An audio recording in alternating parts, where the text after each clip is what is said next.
कई बार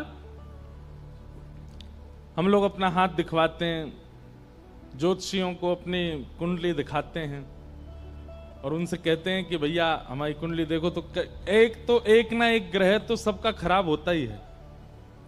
किसी का मंगल दोष चल रहा है, किसी के ऊपर शनि की 7.5 चली है, किसी के ऊपर कुछ है, किसी के ऊपर कुछ चलता रहता है। लेकिन हमारे आचार्य चरण कहते हैं कि अगर महाप्रभु जगन्नाथ जी का रूप देख लेता है कोई,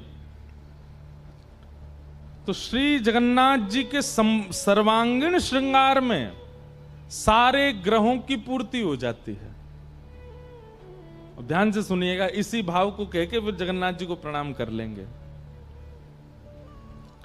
भास्करो दक्षिण नेत्रम वाम नेत्र विधूपमं मंगलनासिका क्षेत्रम वधू बुध अधर एवच बृहस्पति तिलकम च स्वर्णरत्न मंडितम शुक्र चतुषर प्रोक्तः शनि सर्वाग विस्तार राहु किरीट रूपम च मकराकृतिरेवय केतुश्च भुजंगाकार कुंडली नागरूपक एव नव समाहार ग्रह साक्षात् जगन्नाथ एव नव समाहार ग्रह साक्षात् जगन्नाथ।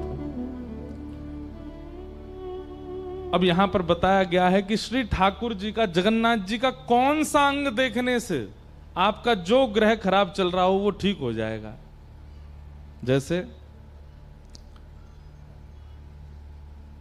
नवग्रह सूर्य ग्रह दक्षिण नेत्र, यानी कि जो वाम नेत्र है महाप्रभु जगन्नाथ जी का, मुखारबिंद के दक्षिण में जो नेत्र है ये साक्षात सूर्य ग्रह है। इनका दर्शन करने से सूर्य की कृपा होती है। यानी कि सूर्य की कृपा किस पर होती है? सूर्य की कृपा जिस पर होती है वो दसों दिशाओं में उसकी यश कीर्ति प्राप्ति ख्याति होने लग जाती है। और श्री ठाकुर जी के वाम नेत्र का दर्शन करने से चंद्र ग्रह पूर्ण होता है। दोनों नेत्रों के दर्शन करने से सूर्य चंद्र के जो भी ग्रह में कटौती चल रही होगी वो पूर्ण हो जाते हैं। महाप्रभु श्री जगन्नाथ जी के दोनों नेत्र। दूसरा, महाप्रभु श्री जगन्नाथ जी की नासिका का अगर कोई दर्शन करता है तो उसका मंगल दोष, अगर उसके जीवन में मंगल दोष चल रहा होगा, कई बार इसको मांगलिक भी कहते हैं, तो केवल नासिका देखने से मंगल दोष धीमे धीमे समाप्त होता चला जाएगा। और महाप्रभु जगन्नाथ जी का जो ये मुख कमल है, हंस रहे हैं, इस मुख का दर्शन करने से, हंसते हुए श्री जगन्नाथ जी का दर्शन करने से किसी का बुध ग्रह, गुरु ग्रह यदि उसका ठीक ना चल रहा हो तो उसका वो ग्रह ठीक होने लग जाता है। और महाप्रभु जगन्नाथ जी का तिलक दर्शन करने से, और तिलक के ऊपर यहां मणि विराजमान करते हैं, इन स्वरूप में तिलक विराजमान है, पर जब आप महाप्रभु जगन्नाथ जी का प्रत्यक्ष दर्शन करोगे यहां मणि पहनते हैं महाप्रभु जी। तिलक का दर्शन करने से बृहस्पति ग्रह अगर किसी का डगमगा रहा हो तो वो उचित हो जाता है। और महाप्रभु जगन्नाथ जी के मुखार बिंद पर जो ये 4 कोने हैं, 2 ऊपर और 2 नीचे, इनका दर्शन करने से शुक्र ग्रह यदि किसी का खराब चल रहा हो तो बढ़िया होने लग जाता है। कोई बिल्कुल टकटकी लगा करके चारों अंगों का दर्शन करे ऐसे, तो उसका शुक्र ग्रह ठीक होता है।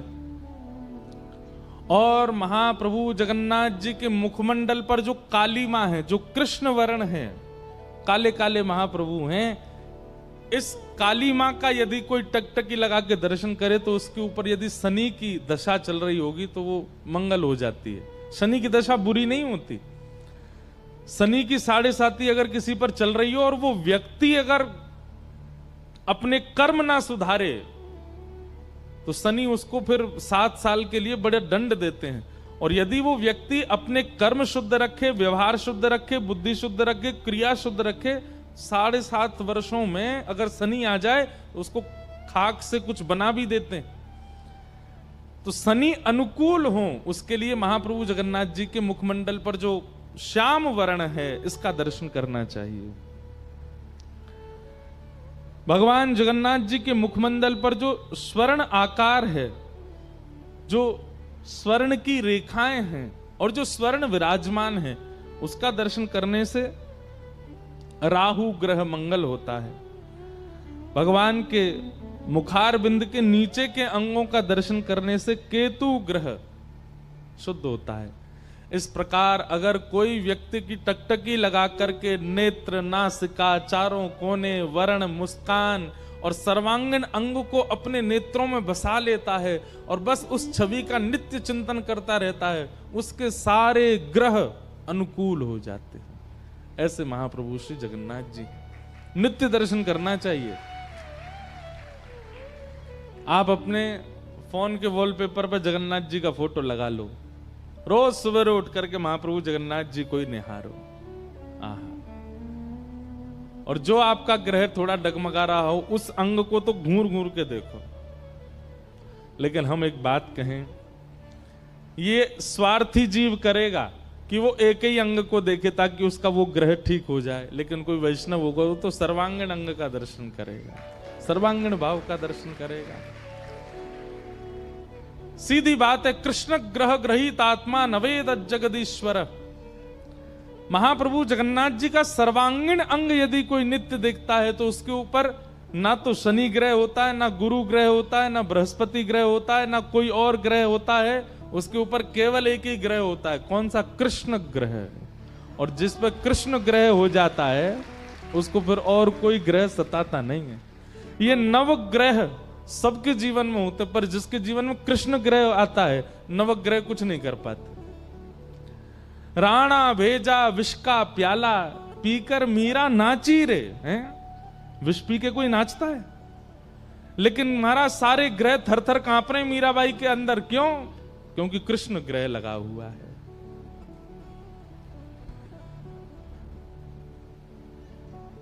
हमारे श्री नामदेव जी महाराज, तुकाराम जी महाराज, श्री ज्ञानेश्वर मौली, ये सब इनके जीवन में कभी ऐसा नहीं सुना गया कि कोई इनकी मंगल की दशा आ गई हो, किसी पे केतु की दशा चल रही हो, किसी पे राहु की दशा चल। इन सब के ऊपर कृष्ण दशा चलती है। कृष्ण ग्रह जहां चलता है वहां बाकी के सारी ग्रह चल नहीं पाते। एक बार हनुमान जी की कुंडली में आ गया शनि। हनुमान जी बैठे थे राम सेतु रामेश्वरम में, बैठ करके राम सेतु का दर्शन कर रहे थे, राम जी का चिंतन कर रहे थे। इतने में ही शनि महाराज आए। हनुमान जी ने कहा, अरे आइए आइए आइए भगवान, आप कैसे आए? बोले, भैया अब हम बोरिया बिस्तर सब लेकर के आए हैं, 7.5 साल आपके संग ही रहेंगे। 7.5 साल के लिए आती है शनि की दशा। हनुमान जी बोले, बहुत बढ़िया, बहुत दिन हो गए अकेले रहते रहते, बढ़िया एक कंपनी मिल जाएगी, आ जाओ। तो शनि महाराज बोले, आपके कौन से अंग में विराजू मैं? बोले, आपको जो बढ़िया लगता हो वहां बैठ जाओ। बोले, ऊपर आप हमारे इसलिए नहीं आ सकते क्योंकि हमारा सर्वांगीण अंग राम से अंकित है, राम के ऊपर हम बैठने नहीं देंगे, हमारे इष्ट हैं वो। तो शनि बोले, हम कहां बैठे? बोले, काम करो, आप हमारी पूंछ पे बैठ जाओ। ये पूंछ खाली बैठी है, बढ़िया है, लहराते रहोगे पूरे दिन, बैठ जाओ। शनि की दशा हनुमान जी की पूंछ पे बैठ गई। हनुमान जी महाराज बोले, मैं अपने नित्य क्रम कर सकता हूं जो मैं रोज करता हूं। बोले, हाँ हाँ आप करिए। हनुमान जी का तो नियम था, राम सेतु का दर्शन करके फिर पूरी पृथ्वी की परिक्रमा करते थे। हनुमान जी गए महाराज पृथ्वी परिक्रमा करने, कभी पहाड़ों पे कूद जाएं, कभी समुद्र के भीतर चले जाएं, कभी आकाश में उड़ जाएं, कभी पाताल में चले जाएं, कभी आकाश में तीनों लोकों के दर्शन करके आ जाएं, साकेत प्रणाम करें, कभी अयोध्या पहुंच जाएं, फिर एक संगी हिमालय पे पहुंच जाएं, वहां जाकर के फिर कभी किसी ऋषि को प्रणाम करने चले जाएं। हनुमान जी टिकते कहां, वो तो घूमते ही रहते हैं। यत्र यत्र रघुनाथ कीर्तनम तत्र तत्र कृतमस्तकांजलिम। जहां जहां कथा होती है, ये बात लिख लीजिएगा, पूरे विश्व में जहां भी कथा होती है, हनुमान जी एक क्षण के लिए सही आते हैं, सब जगह आते हैं। अब अपनी संध्या वंदन करके तीनों लोगों की परिक्रमा करके, पृथ्वी परिक्रमा करके, फिर हनुमान जी ने लिस्ट निकाली कहां कहां कथा चल रही, सारी कथाओं में गए एक एक सेकंड के लिए। इतनी उछल कूद और इतना ज्यादा एनवायरमेंट चेंज हुआ, व्यक्ति अगर एक मौसम से दूसरे मौसम में जाए तो जुकाम खांसी हो जाती, क्या क्या। ये तो कभी तो चले जाते हैं 40 डिग्री सेल्सियस में, कभी -40 में पहुंच जाते हैं, कभी आकाश में चले जाते हैं, कभी रसातल में पाताल में पहुंच जाते हैं। 7 घंटे बाद श्री हनुमान जी महाराज गंगा जी के तट पर आकर के जैसे ही बैठे, शनि महाराज लुढ़क करके गिर पड़े। बोले हाथ जोड़े तुम्हारे भैया, नहीं रहना हमको आपके साथ, आप अकेले ही रहो, नहीं रह पाएंगे।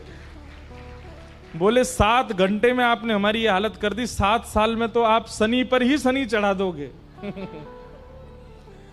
तो हनुमान जी महाराज बोले भैया देखो, एक बात हमारी सुनो, जिनके सिर पर राम ग्रह लगा हो, जिनके सिर पर कृष्ण ग्रह लगाओ, भूल करके भी वहां मत चले जाना, नहीं तो शनि की 7.5 शनि पे ही उल्टी हो जाएगी। तब श्री शनि महाराज कभी किसी कृष्ण भक्त पर, कभी किसी राम भक्त पर, शनि नहीं कोई ग्रह नहीं आता। हमारी बात विश्वास मान लीजिएगा, एक भी अंगूठी नहीं दिखेगी हमारे हाथ में, आपको कुछ नहीं पहनते ना, ये कोई कम कर, कोई ऐसा नहीं कि हम अभिमान कर रहे हैं, पर हम एक बात कह रहे हैं, विश्वास इतना करो अपने ठाकुर जी पर कि जो है सब मंगल करेंगे, सब आनंद करेंगे।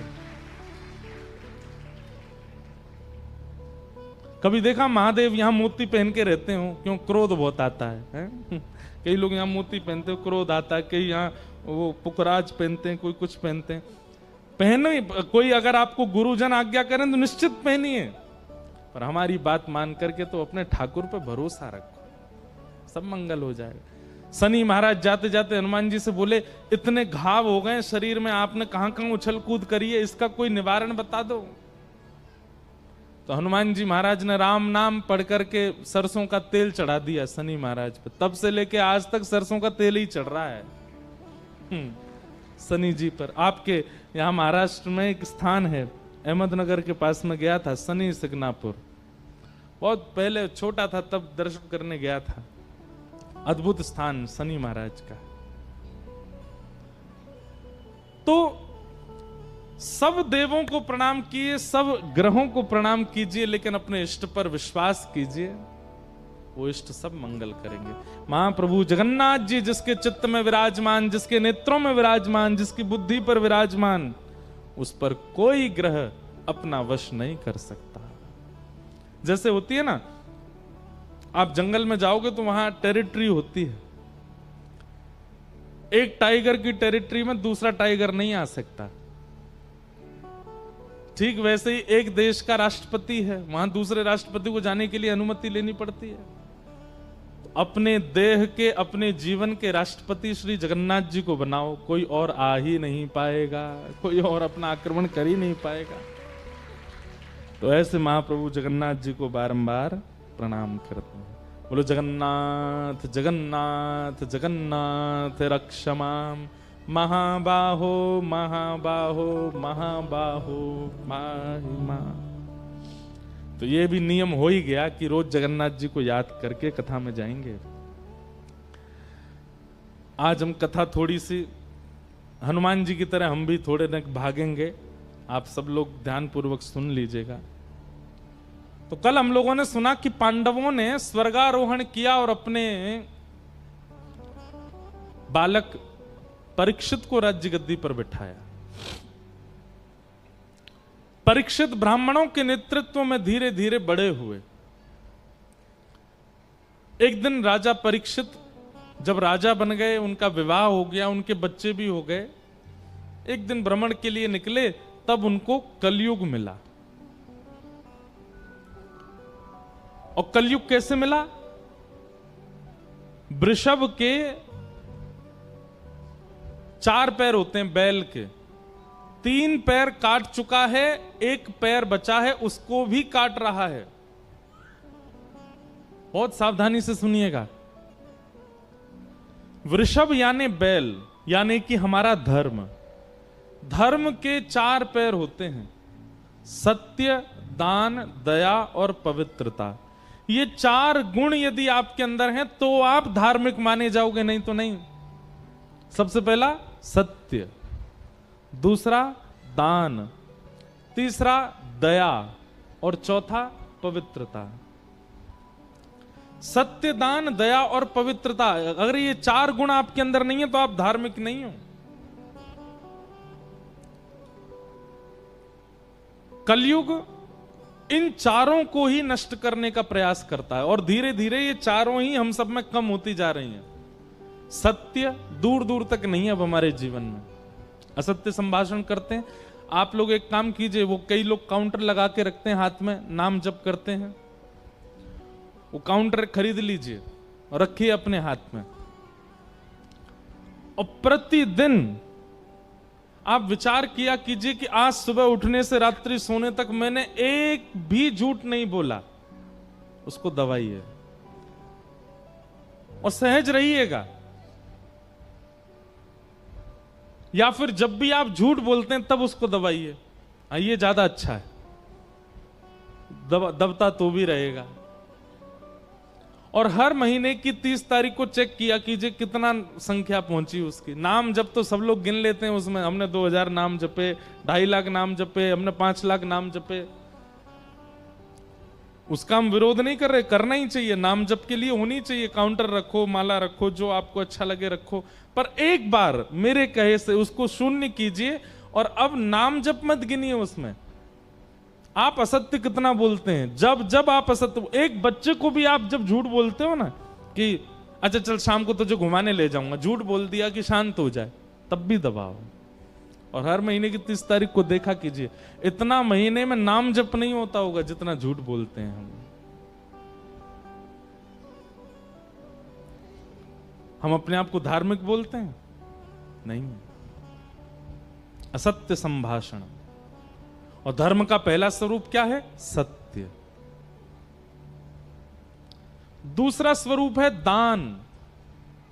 और दान का स्वरूप हमारे यहां हमेशा ऐसा बताया गया कि दिया गया और देकर के विस्मृति। हमने किसी को दिया, देने के बाद हम भूल गए, लेकिन हम लोगों को याद रहता है। जब जब वो व्यक्ति हमारे सामने से निकलता, मैंने ही तो दिया था इसको ये, मैंने ही तो दिलवाया था इसको ये। हमारे शास्त्र कहते हैं जिस प्रकार आप वमन करने के बाद, मुख में कुछ खा के चबा के उगलने के बाद उस वस्तु को देखना भी प्रिय नहीं समझ, जबकि वो आपका ही है, ठीक वैसे ही दान करने के बाद जिस प्रकार आप वमन को स्वीकार नहीं करते, इस प्रकार उस दान के धन को, वस्तु को भी स्वीकार नहीं करना चाहिए। हम लोग दान करते हैं पर हमारे चित्त में यह भावना होती है कि जो दान किया गया है उसका सदैव श्रेय मुझको मिलता रहे, इसलिए दान अपवित्र है हमारा। सत्य, दान। और तीसरा है दया। दया, इस पर एक बात मैं कहना चाहूंगा, दया दूसरों पर करते हैं, अपने आप पे भी किया करो, खुद पे भी दया किया कीजिए। जब आप किसी गलत स्थान पर जाते हैं, क्यों जाते हैं? क्योंकि आप खुद पर दया नहीं करते। जहां पर रात भर नाचना है, रात भर पीना है, रात भर उल्टे सीधे लोगों के बीच में रहना है, शरीर आपका अलाउ नहीं करता वहां जाने के लिए, मन आपका अलाउ नहीं करता। आप जबरदस्ती कहते हो, ए तू मेरा है, तुझ पर मेरा अधिकार है, मैं चाहूं तो तुझे रात भर जगा सकता हूं, चल। दया नहीं की गई है अपने देह पर। किसी का मांस पहली बार जब व्यक्ति देखता है ना सामने, तो उसका हृदय कांप जाता है। उसका देह मना करता है कि मैं इसको नहीं पा सकता, लेकिन हम देह पर दया ना करके मांस खिलाते हैं, मदिरा पिलाते हैं। ये तो खाने पीने की बात है। लोगों के साथ जब आप दुर्व्यवहार करते हो, किसी पर क्रोध करते हो, किसी के ऊपर ईर्ष्या करते हो, किसी के ऊपर मोह करते हो, उस समय भी आपका देह अलाउ नहीं करता, पर आप जबरदस्ती करवाते हो। तो दया कहीं ना कहीं खुद पे करनी चाहिए कि मैं अपने जीवन से, अपने शरीर से, अपने मन से मैं ऐसा व्यवहार ना करूं कि बाद में मुझे ग्लानि हो कि मैंने ऐसा क्यों की। आजकल दूसरों से ज्यादा अपने पर दया करना प्रारंभ कीजिए।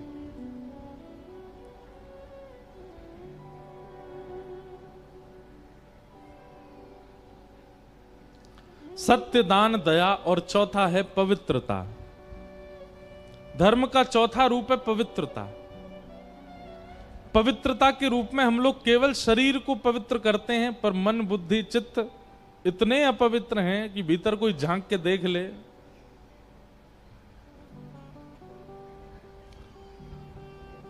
आजकल किसी की पवित्रता का दर्शन करना हो तो उसका फोन ले जाओ।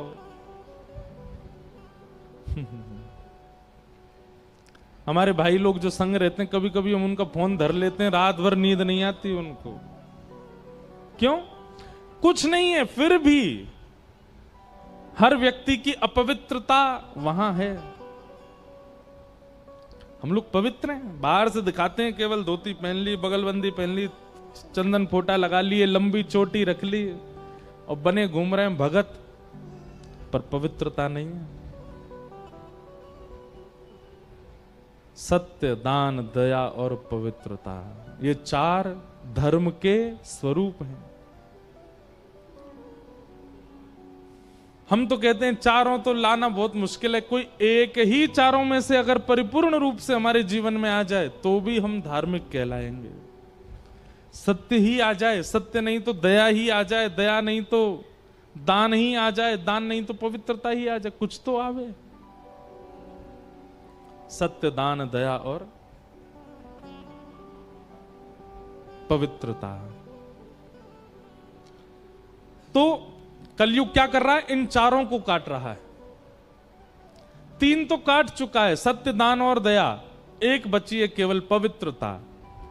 अब धीरे धीरे वो भी जा रही है। पहले भारतीय लोगों, ऐसा कोई एक घर नहीं होता था जहां कोई नहाता ना हो। आजकल ऐसे ऐसे मिलने लगे, वो नहाते भी नहीं है। एक एक, दो दो, चार चार दिन तक नहीं नहाते। राम राम राम राम। एक बार हम किसी से मिले थे विदेश में, भारत में तो नहीं थे, तो हमने पूछा, मैंने कहा आप सुबह कितने बजे ऑफिस जाते हो? बोले 7 बजे। मैंने अच्छा, उठते कितने बजे हो? बोले 6:45 बजे। मैंने कि 6:45 बजे उठ के 7 बजे चले जाते हो आप? मैंने बाकी नित्य क्रम आदि आपका? बोले हाँ, बस 6:45 बजे उठे, वॉशरूम गए, फ्रेश अप हुए। मैंने कहा फिर भी 15 मिनट में स्नान, ध्यान, ब्रश, नहाना धोना सब कैसे हो जाता? नहीं नहीं नहीं, मैं तो रात में नहा के ही सोता हूं, सुबह उठ के तो फ्रेश अप हुआ, चला गया।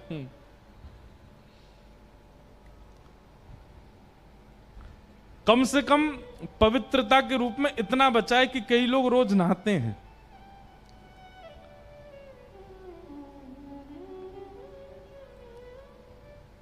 स्नान तो करते हैं रोज, इतनी पवित्रता है बस। इसके अलावा और कुछ पवित्र नहीं है। ना विचार पवित्र है, ना स्मृति पवित्र है, ना ध्यान पवित्र है, ना सोच पवित्र है, ना क्रिया पवित्र है, ना भोजन पवित्र है, ना कर्म पवित्र है, ना शब्द पवित्र है, ना भाषा पवित्र है, ना बोली पवित्र। क्या पवित्र है क्या हमारे पास? केवल नहाते हम, ये पवित्र है। इतना ही धर्म बचा है बस हमारे पास, और कुछ नहीं है धर्म के नाम पर। और कलयुग धीरे धीरे इसको भी नष्ट कर देगा। एक समय ऐसा आएगा, व्यक्ति एक दिन नहाएगा, 15 दिन की छुट्टी हो गया। बीच में अभी वो सैनिटाइजर शुरू हुआ था ना, लोग उसको इतना पवित्र मानते हैं कि कई जगह तो हाथ नहीं धोते हैं, उसी से ही बस ये कर लिया, उनको लगता है हाथ धुल गए हमारे। ऐसा ही भविष्य में आप लिख लीजिएगा, भुसावल में बोल के जा रहे हैं हम, भविष्य में एक ऐसा एक इक्विपमेंट आएगा, ऊपर से नीचे यूं घुमा देंगे, बोले हो गए स्नान, चलो हो गए पवित्र। आएगा जरूर, उसमें फिर ये कह दिया जाएगा समय बचता है और शुद्धता सी लगती है, चेहरे पर ग्लो आ जाता है, काले से गोरे हो जाते हो, यही अपनाओ सब लोग, वही करेंगे। सत्य, दान, दया और पवित्रता ये चार धर्म के रूप हैं और ये चारों ही नष्ट होते जा रहे हैं। और इनको नष्ट कौन कर रहा है? कलयुग। कलयुग बंधुओं हमारी दिनचर्या पर कुठाराघात करता है, वही तो कलयुग है। राजा परीक्षित ने कलयुग को पकड़ लिया, बोले कि तुम मेरे राज्य को छोड़ करके चले जाओ। तो कलयुग ने कहा एक काम कीजिए महाराज, मैं जा तो नहीं सकता, मुझे कुछ स्थान दे दीजिए, मैं वहीं रहूंगा। और 5 स्थान कलयुग को प्रदान किए गए। द्यूतम पानम स्त्रियः सूना यत्रा धर्मश्चतुर्विध। 4 स्थान दिए, द्यूतम पानम स्त्रियः सूना और पुनश्च याचमानाय जात रूप मदात प्रभु। 5 स्थान बार बार मांगने पर 5वां स्थान दिया। कौन कौन से स्थान है? जुआ, मदिरापान, पर स्त्री पर पुरुष संग, कलेश लड़ाई झगड़ा और बिना मेहनत के कमाया गया धन। ये 5 स्थान कलयुग के हैं। इनमें से एक में भी अगर आपका प्रवेश है तो कलयुग आपको छोड़ेगा नहीं। इसलिए कम से कम इन 5 जगहों से बचिए। जुआ मत खेलिए, जीव पर ऐसी कोई वस्तु धारण मत कीजिए जिस वस्तु से आपका माइंड अनकॉन्शियस होता हो। द्यूतम पानम स्त्रिय, पर स्त्री पर पुरुष संग मत कीजिए। सूना यानी कि हिंसा मत कीजिए। और अंतिम है बिना मेहनत के धन मत कमाइए। भूखे रहना मंजूर है पर बिना मेहनत के नहीं कमाएंगे। ये 5 स्थान कलयुग को देने के बाद राजा परीक्षित स्वयं भटक गए और एक मुकुट जो कि जरासंध का था उसको अपने सिर पर धारण किया। कलयुग ने मति भ्रमित कर दी और राजा परीक्षित ने एक शमिक ऋषि नामक ऋषि थे, उनके गले में मरा हुआ सर्प डाल दिया। कथा बहुत बार कही है, बहुत विस्तृत है, इसलिए मैं सूक्ष्म में ही सुना रहा हूं। एक ऋषि के गले में मरा हुआ सर्प। अब इसमें एक बात बहुत समझने की है, कलयुग जब आप पर प्रहार करेगा, आपके जीवन में जब कलयुग आएगा तो सबसे पहला कलयुग का दर्शन कहां होता है? वैष्णव अपराध। कोई वैष्णव, कोई भगवत भक्त, उसके प्रति आपको कुबुद्धि होने लग जाए, उसके प्रति आपको दोष बुद्धि प्रकट होने लग जाए, समझ जाओ ये कलयुग का प्रभाव है।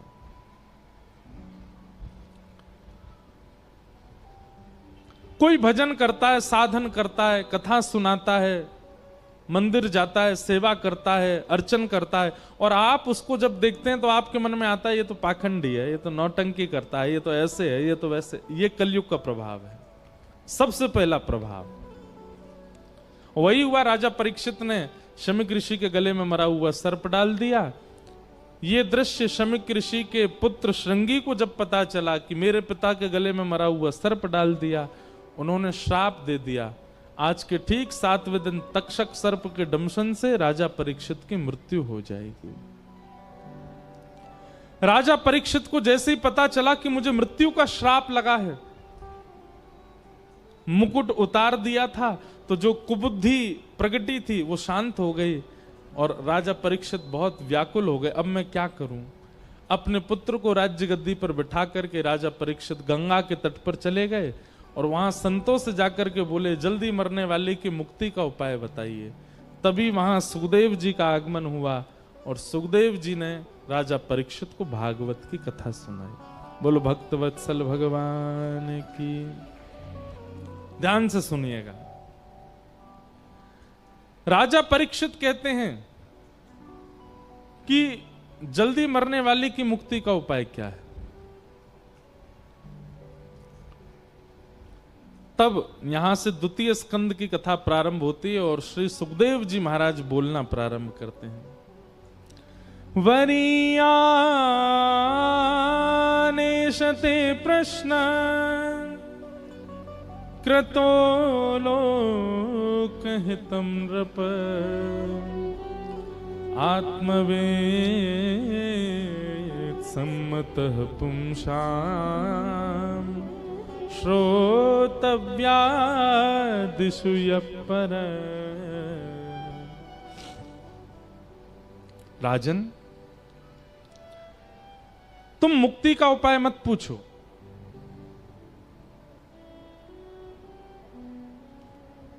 क्यों? क्योंकि तुम तो परम भागवत हो और परम भागवत मुक्ति की कामना नहीं करते, वो तो भक्ति की कामना करते हैं। मुक्ति तो राक्षसों को भी मिलती है, मुक्ति तो रावण को भी मिलती है, मुक्ति तो कंस को भी मिलती है।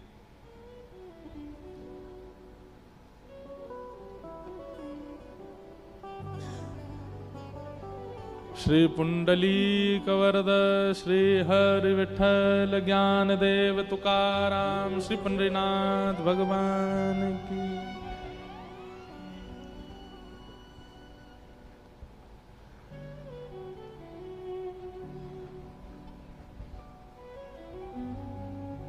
मुक्ति तो राक्षसों को भी प्राप्त होती है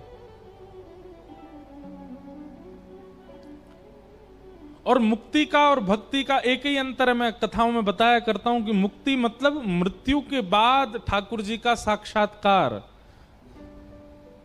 मुक्ति का मतलब मृत्यु के बाद भगवान का दर्शन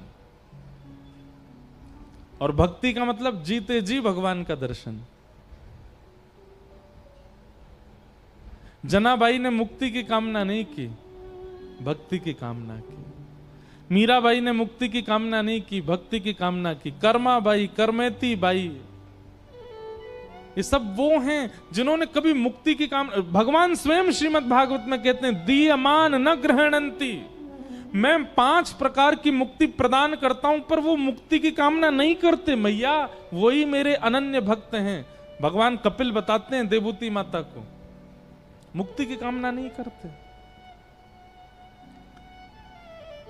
जनाबाई का प्रसंग आता है कि श्री जनाबाई चक्की पीसती थी रात को। आज भी आप पंढरपुर जाएंगे तो वहां गोपालपुर गांव है पास में, ऊपर जाकर के दर्शन करना, आज भी चक्की है कर्माबाई जनाबाई की। तो जनाबाई का नियम था कि जब वो चक्की पीसती थी ना तो पीसते पीसते गाती थी और वो स्वर इतना अच्छा लगता था ठाकुर जी को, इतना प्रिय लगता था कि ठाकुर जी आधी रात में मंदिर से भाग करके आते थे जनाबाई के पास और ठाकुर जी बैठ करके सुनते थे। जनाबाई चक्की पीसती थी। अब मुझे अभंग तो याद नहीं है मराठी के,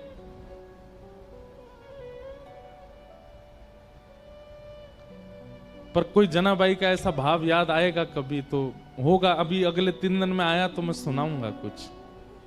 जनाबाई गाती थी और ठाकुर जी सुनते थे बैठ करके। रोज आते थे ठाकुर जी और रोज जनाबाई गाती थी और वहीं बैठ करके श्री ठाकुर जी सुनते थे।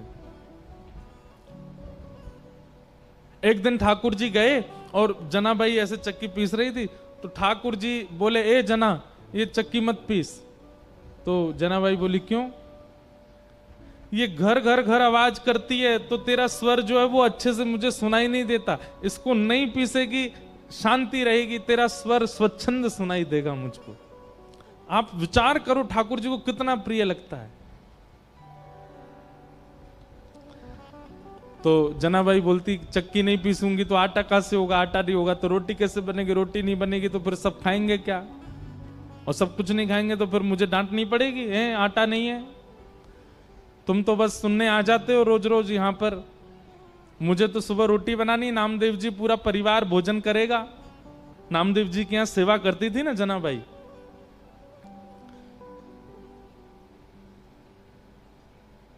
चक्की नहीं रोकती। पीसती रहती, गाती रहती। ठाकुर जी बोले नहीं नहीं चक्की रोको, मुझे तुम्हारा स्वर सुनना है।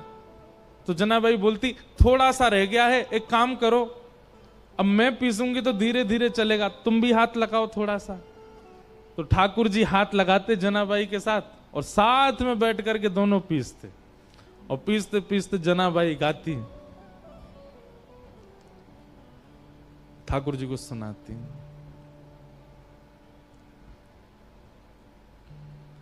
अब जब ठाकुर जी हाथ लगाते जनाबाई के साथ चक्की पिसवाते, तो ठाकुर जी इतने सारे गहने पहन के रहते हैं, वो गहने सब आगे पीछे जब ठाकुर जी हिलते तो गहनों की आवाज आती। जनाबाई बोलती अब मेरी चक्की परेशान नहीं कर रही, तुम्हारे गहने परेशान कर रहे हैं। तो ठाकुर जी अपने सारे आभूषण उतार करके किनारे धर देते कि जनाबाई का स्वर मैं सुनता रहूं, इस स्वर के बीच में कोई और बाधा नहीं आवे। और ठाकुर जी अपने सारे आभूषण उतार करके किनारे में धरते और जनाबाई के साथ धीमे धीमे चक्की पिसाते और जनाबाई गाती।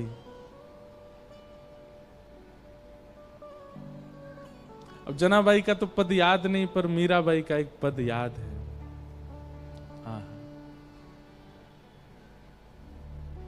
व्याकुल प्राण धरत नहीं धीरज, व्याकुल प्राण। सुनिए बस, ताली मत बजाओ।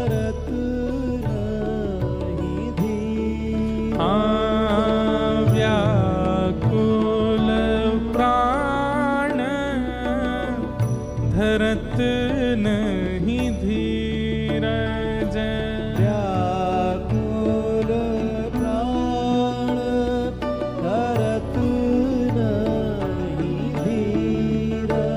ओ मिल तू मीत सवेरा, गोविंद मिल तू।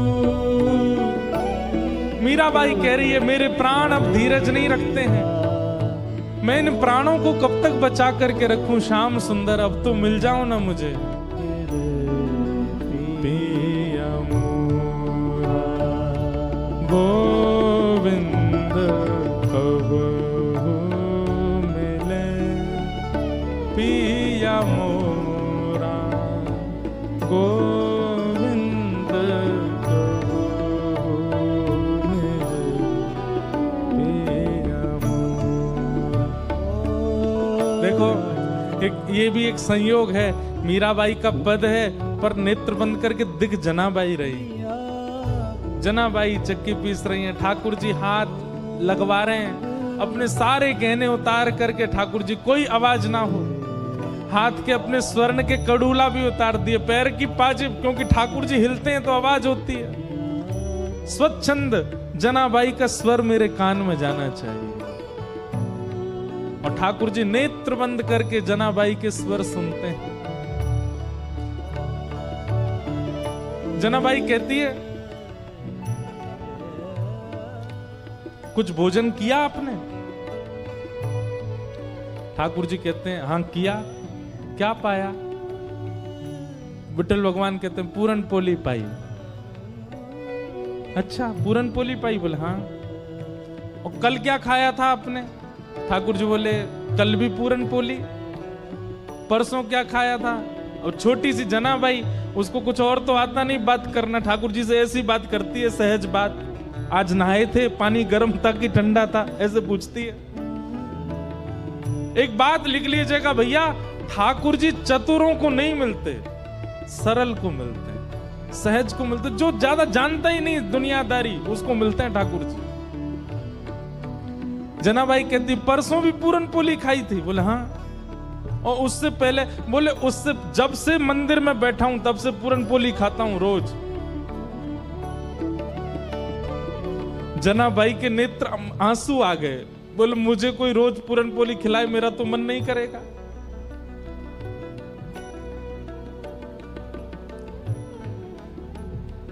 मैं कुछ बना के पवाऊं? ठाकुर जी बोले हाँ, एक शर्त पे। बोले क्या? गाते गाते बनाना, मैं सुनता रहूंगा। जनाबाई ठीक है। रात्रि का समय, सब सो रहे हैं और जनाबाई ठाकुर जी के साथ आनंद कर रही है। चूल्हा चेताती है धीरे से, हाथों से रोटी बनाती है, दाल रख देती है। ठाकुर जी बैठे हैं, जनाबाई का स्वर सुन रहे हैं नेत्र बंद करके। जनाबाई कहती है केवल सुनते रहोगे, थोड़ा हाथ बटाओ। ठाकुर जी बोले क्या करना है बताओ। लो सब सब्जी काटो थोड़ी सी। ठाकुर जी काट रहे अपने हाथ से। लेकिन शर्त एक ही है जनाबाई की, क्या गाती रहे तू, मैं सुनता रहूं, मैं जानी। ठाकुर जी को इतना प्रिय है अपने भक्त का स्वर, उसके लिए ठाकुर जी कुछ भी करेंगे। इसलिए मैं कहा करता हूं, गाना प्रारंभ कीजिए, स्वर की चिंता मत कीजिए, अच्छा है बुरा है, सुरीला है बेसुरा है, गाइए। ठाकुर जी को बहुत प्रिय लगता है।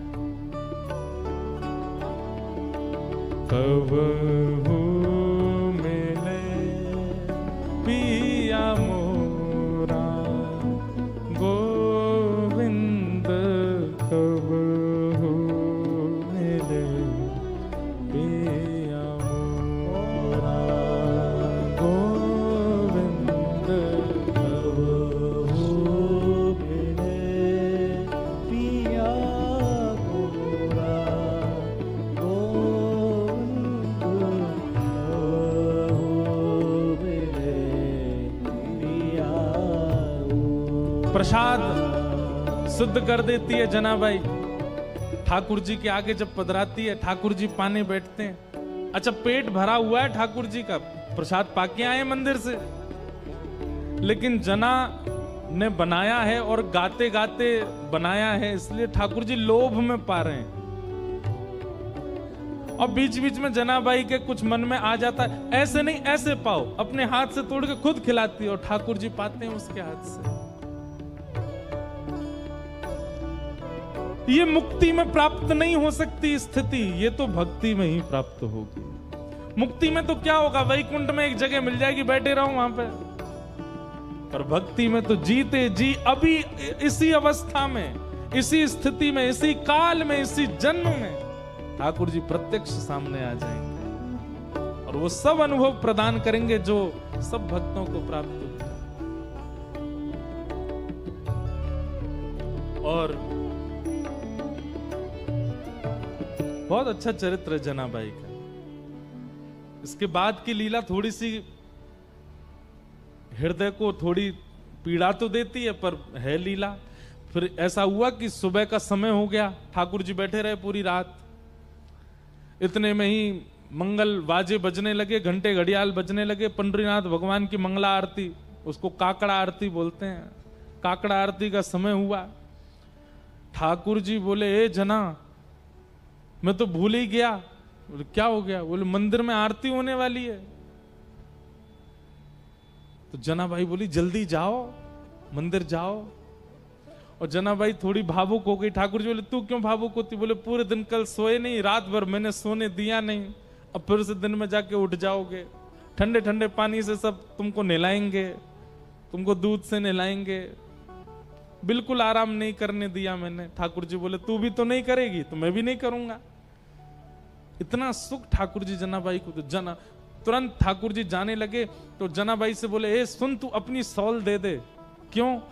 ऐसे जाऊंगा तो सब पहचान जाएंगे मुझको, वहां पुजारी पंडा सब भारी खड़े होंगे, थोड़ा धक्के जाऊंगा खुद को तो किसी को पता नहीं चलेगा।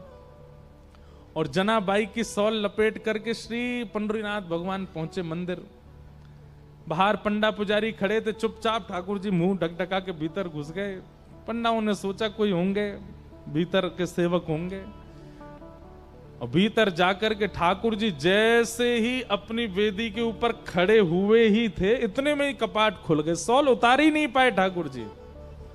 और ऐसे जैसे खड़े भये कपाट खुले, सब लोग जय जयकार करने लगे, पंडरीनाथ भगवान की जय, रुक्मणीनाथ भगवान की जय। वहीं दर्शनार्थियों में नामदेव जी खड़े थे। नामदेव जी ने जैसे ही ठाकुर जी को, नामदेव जी का नियम था रात्रि शयन के दर्शन करके जाते थे, फिर सुबह मंगला में आते थे। रात्रि शयन में ठाकुर जी इस सॉल में तो नहीं थे। और नामदेव जी के घर में ही सेवा करती है जनाबाई। और जनाबाई की सामग्री नामदेव जी को पता है वो क्या पहनती है। नामदेव जी तुरंत बोले, ये सॉल तो मैंने कहीं देखी है जो पंडरीनाथ पहने, रात में तो नहीं थी, ये सुबह कहां से आ गई?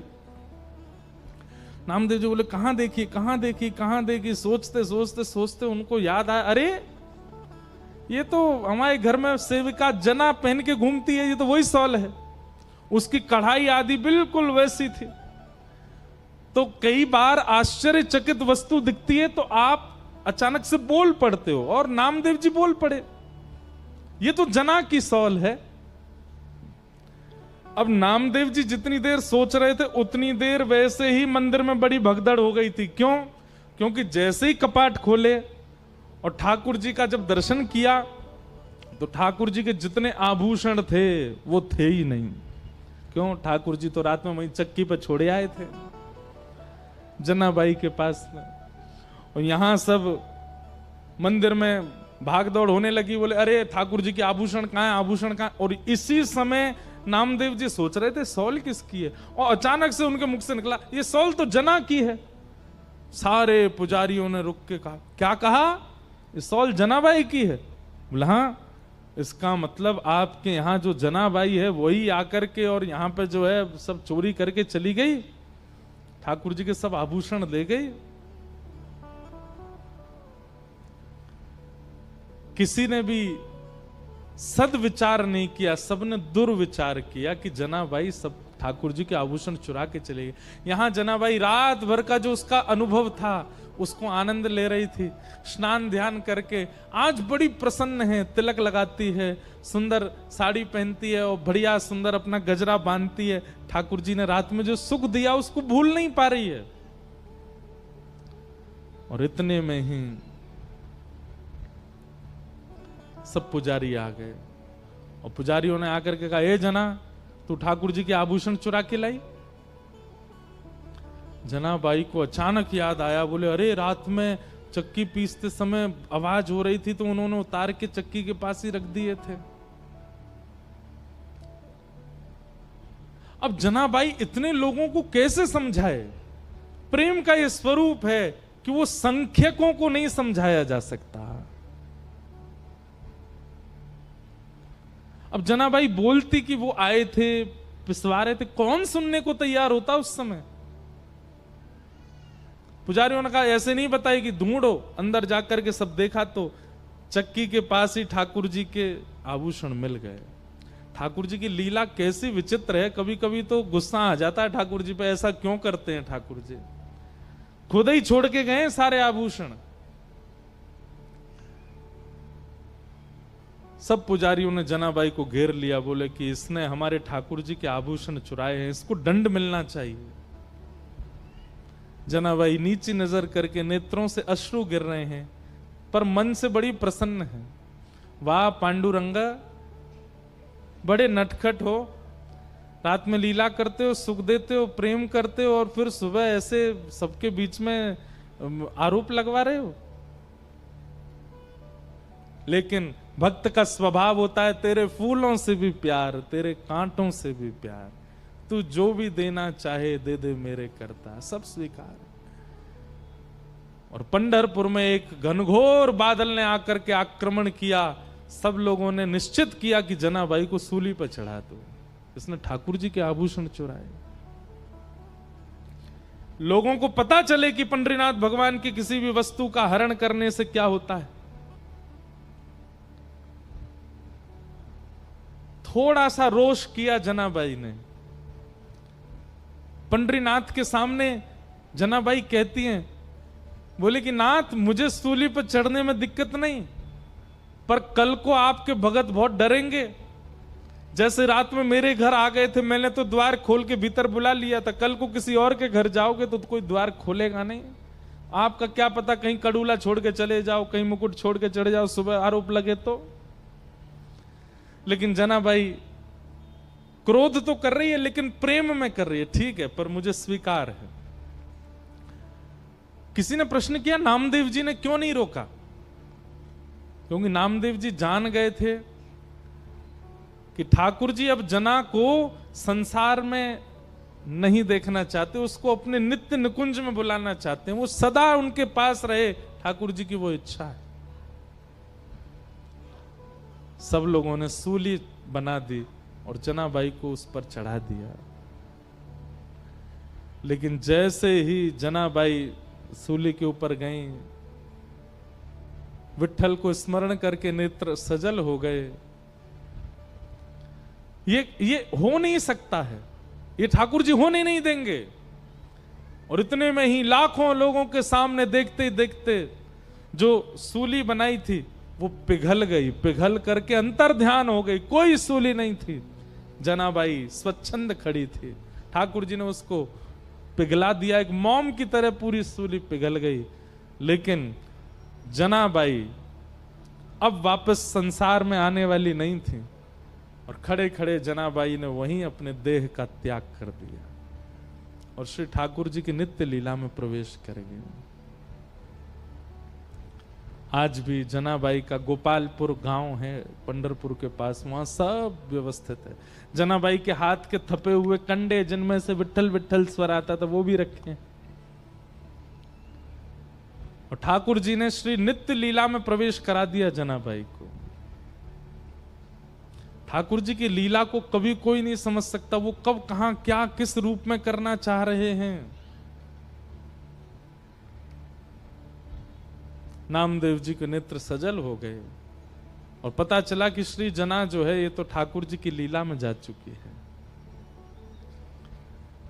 मुक्ति मृत्यु के बाद भगवान का दर्शन कराती है, पर भक्ति तो जीते जी ठाकुर जी का अनुभव करा देती है, ठाकुर जी का संग करा देती है। श्रीमद् भागवत का उद्देश्य मुक्ति प्रदान करना नहीं है। आप अन्य साधन, अन्य ग्रंथ, अन्य स्थानों पर जाकर के मुक्ति की कामना से कुछ भी करिए, भागवत जी तो केवल भक्ति प्रदान करती है, भक्ति प्रदान करने वाला ग्रंथ। श्री सुखदेव जी महाराज परीक्षित को भक्ति प्रदान करने की भावना से कथा सुनाने लगे और पहले सृष्टि का प्रसंग सुनाया, विदुर मैत्रेय संवाद सुनाया, कपिल देवहूति संवाद सुनाया, जहां पर देवहूति माता अपने पुत्र श्री कपिल भगवान से अनेक प्रश्न करती हैं और भगवान कपिल उनके समस्त प्रश्नों का उत्तर देते हैं। इन्हीं प्रश्नों में देवहूति माता ने भगवान से पूछा कि हे ठाकुर जी, आपके सर्वांगीण अंग में सबसे पहले कौन से अंग का दर्शन करना चाहिए? व्यक्ति जब आपका दर्शन करने के लिए मंदिर में जाए तो आपके किस अंग का दर्शन सबसे पहले करे? तब भगवान कहते हैं, संचिन्तयेत् भगवतश्चरणारविन्दम् वज्रांकुशध्वज सरोरुहलांचनाड्यम् उत्तुंगरक्तविलसल्लखचक्रवालम् ज्योत्स्नाभिराहत महद हृदयान्धकारम्। बहुत ध्यानपूर्वक सुनिए। मंदिर में प्रवेश करते सबसे पहले ठाकुर जी के युगल चरणों का दर्शन करना चाहिए।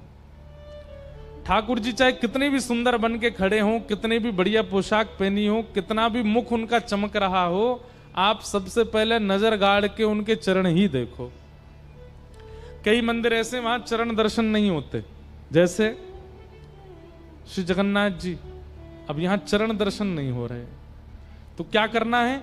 ठाकुर जी के निचले भाग को देखना है और निचले भाग में चरण का भाव रखना है, चरण की अनुभूति करनी है कि ठाकुर जी के ऐसे ऐसे चरण हैं, उन चरणों में हम प्रणाम कर रहे हैं। फिर चरणों को प्रणाम करने के बाद घुटने, फिर उसके बाद उदर, फिर वक्ष, अंत में मुख देखना चाहिए।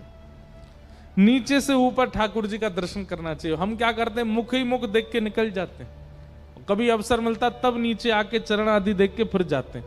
नहीं, ठाकुर जी स्वयं आज्ञा कर रहे हैं कि सबसे पहले मेरे चरणों का दर्शन करना है। इसके पीछे कारण क्या? हम लोग कितने विषयों को चित्त में लेकर के गए हैं मंदिर, और ठाकुर जी के सामने जाकर के उन विषयों के सहित ठाकुर जी का दर्शन करेंगे तो ठाकुर जी चित्त में प्रतिष्ठित नहीं हो पाएंगे। हम आपसे अगर पूछें कि आप अंतिम बार पंढरपुर कब गए थे, आप कहोगे 2 महीना पहले, और अगर मैंने कहीं पूछ लिया कि 2 महीना पहले पंढरपुर जब गए थे विट्ठल भगवान के पोशाक का वर्ण कैसा था, आपको याद नहीं होगा। क्यों? क्योंकि ठाकुर जी का वो स्वरूप आपके चित्त में प्रतिष्ठित नहीं है।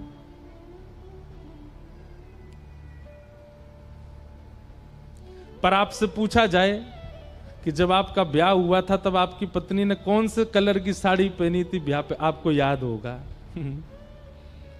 पति ने कैसी शेरवानी पहनी थी वो भी याद होगा। गुब्बारे जो लगे हुए थे पंडाल में उनका रंग कैसा था याद होगा। क्यों? वहां पर चित्तवृत्ति सारी लगी हुई थी आपकी। इतने प्रसन्न थे कि अब मेरा ब्याह होने वाला है, अब मैं दुल्हा बन गया हूं। साली ने जो जूतियां चुराई थी वो कैसे रंग गई थी ये भी याद होगा। क्यों?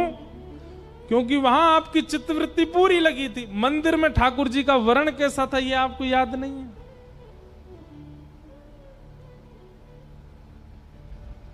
महाराज कोई पूछ ले तो प्रेमी का तो स्वरूप ऐसा होता है कि वो 2 साल पहले अपने प्रियतम को मैंने कैसे देखा था उसको याद होता है। हमको क्यों याद नहीं रहता ठाकुर जी कैसे थे? हमारी कथा हुई थी पंढरपुर में।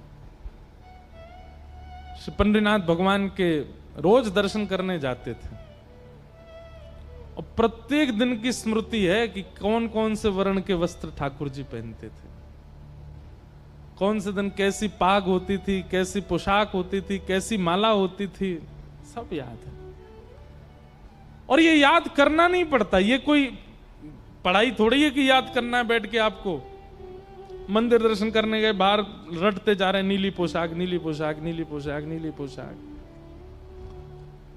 प्रेम जहां होता है वहां याद नहीं करना पड़ता, वो अपने आप छप जाता है चित्त में।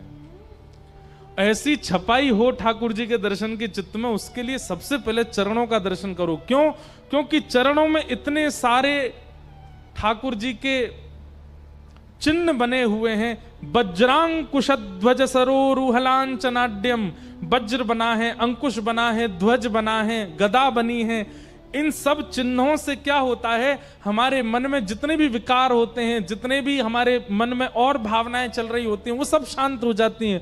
और चरणों के दर्शन से जब सब शांत हो जाते हैं तो रिक्त यानी कि स्वच्छंद स्पष्ट खाली हृदय में फिर ठाकुर जी छप जाते हैं, विराजमान हो जाते हैं। फिर भूल नहीं पाते आप उस स्वरूप को। इसलिए ठाकुर जी कहते हैं मंदिर में सबसे पहले मेरे चरणों का दर्शन करना चाहिए। और हम एक प्रैक्टिकल बताएं आपको, करो तो हम बताएं। बहुत बहुत बहुत लोगों ने हमको बताया कि इससे उनको लाभ मिला। जैसे भुसावल में जिस मंदिर भी आप जाते हो, नियमित रूप से 5 दिन जाइएगा और 5 दिन ठाकुर जी का मुख मत देखिएगा, केवल चरण देखिएगा। पहले दिन, दूसरे दिन रोज जाना है, केवल चरण दे। आपका मन नहीं मानेगा बिना मुख देखे, लेकिन दृढ़ निश्चित होके जाइएगा मुख देखना ही नहीं है, मुझे चरण देखने। आप 5 दिन केवल चरणों का दर्शन कीजिए। 6वें दिन और या फिर 5वें दिन की रात्रि में ही स्वप्न में ठाकुर जी अपना मुख खुद दिखाने आएंगे आपको और कह देंगे, क्यों रे तू आवे मुंह देखे ना आए, मेरा मुख ना देखे, मैं ऐसो पाग पहन के बैठो रहूं, ऐसो श्रृंगार करूं। करके देख लीजिएगा। 5 दिन अपना हृदय और मन, भोजन आहार बहुत शुद्ध रखिएगा और नित्य केवल चरण देखिए ठाकुर जी के। ठाकुर जी के श्री चरण इतनी योग्यता रखते हैं कि ठाकुर जी के बिना मुख देखे आपको मुख का अनुभव हो जाएगा। कैसे हैं? मीराबाई कहती हैं, चरण कमल को नित प्रति देखूं। मीराबाई नित्य श्री अपने गिरधर गोपाल के चरण देखती रहती है। ठाकुर जी के चरण साधारण नहीं है। हमारे बिहारी जी में तो, वृंदावन में तो साल भर में एक ही बार होते हैं चरण दर्शन, अक्षय तृतीया को। पूरे साल ठाकुर जी के चरण नहीं दिखाते, साल में एक ही। क्यों? मूल्यवान वस्तु है, तभी तो एक ही बार दिखती है। चरण बड़े लाभकारी। जहां जहां ठाकुर जी के चरण दर्शन होते हैं वहां पे आप सौभाग्यशाली मानिए कि चरण दिख रहे हैं और नित्य उनको देखिए। राधा रमन जी के चरण दर्शन होते हैं, राधा वल्लभ जी के चरण दर्शन होते हैं, पंडरीनाथ भगवान के तो चरण पकड़ने का अवसर मिलता है। हम अगर आपकी जगह महाराष्ट्र में रह रहे होते या जन्मे होते ना, हफ्ते 2 हफ्ते में एक चक्कर तो पंढरपुर का लगाते। साक्षात ठाकुर जी के चरण छूने को मिलते हैं वहां पे। ताली जितनों ने बजाई है ना, बना लो नियम, महीना में एक बार तो पंढरपुर जाया करो। आपके महाराष्ट्र का यदि वृंदावन कहीं है तो वो पंढरपुर है, श्री पंढरपुर धाम। चंद्रभागा जी साक्षात श्री यमुना जी हैं, और श्री पंडरीनाथ साक्षात कृष्ण ही है। मुझे दुनिया से नहीं कोई काम, मुझे दुनिया से नहीं कोई काम, मैं तो रटू राधा राधा नाम। ओ मैं तो रटूं राधा राधा और पंढरपुर तो हो गया वृंदावन, और जहां जनाबाई का स्थान है ना गोपालपुर, उसको वैसे गोवर्धन मानते हैं वहां पे लोग, लेकिन हमारी श्री जी भी पहाड़ पे विराज रही हैं। गोपालपुर का जो मंदिर है वो भी पहाड़ पे ही है, उसको बरसाना मान लेना। और आप तो भैया हर महीना की एक दिन जाकर के अपनी 84 कोस कर आया करो पंढरपुर जाके। वृंदावन तो दूर पड़ेगा, पंढरपुर तो पास है। हो मेरे मन में विराज श्याम दीवानी, मेरे मन में विराज श्याम दीवानी, मेरे मन में विराज श्याम दीवानी, मेरे मन में विराज श्याम दीवानी। हो जहाँ विराज राधा रानी, जहाँ विराज राधा रानी, हो जहाँ विराज राधा रानी, जहाँ विराज राधा रानी। हाँ मेरो मन लग्यो बरसाने में, जहाँ विराजे राधा रानी। ओ मेरो मन लग्यो बरसाने में, जहाँ विराजे राधा रानी। ओ मुझे दुनिया से नहीं कोई काम, ओ मुझे दुनिया से नहीं कोई काम, मुझे दुनिया से नहीं कोई काम। ओ मुझे दुनिया से नहीं कोई काम। ओ मैं तो रटू राधा राधा नाम, ओ मैं तो रटूं राधा राधा नाम। ओ मैं तो रटू राधा राधा नाम।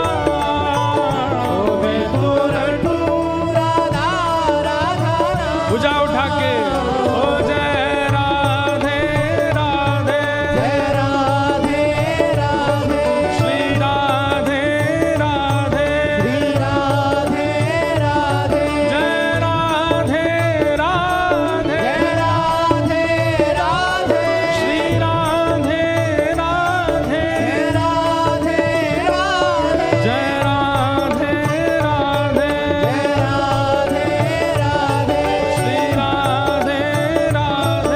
श्री राधे ओ राधे। मुझे दुनिया से नहीं कोई काम, मुझे दुनिया से नहीं कोई काम।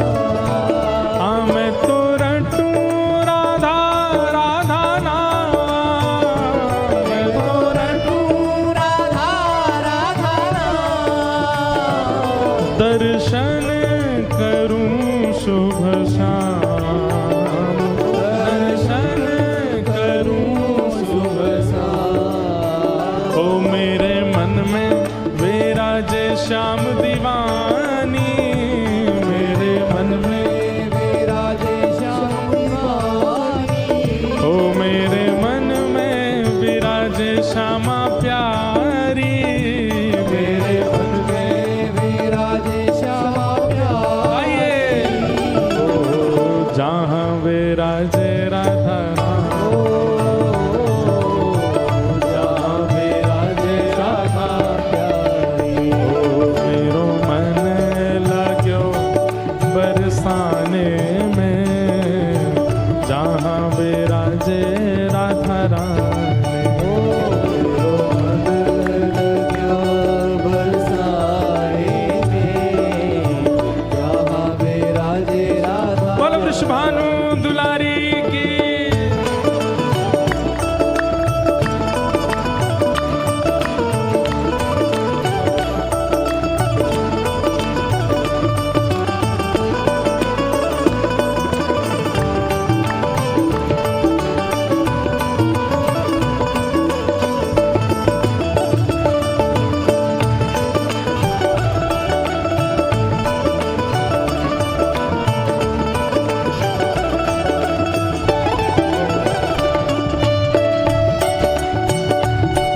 दिन में, अगले 30 दिन में आप में से जो भी पंढरपुर जा रहा हो, हमारा एक काम करे आओगे?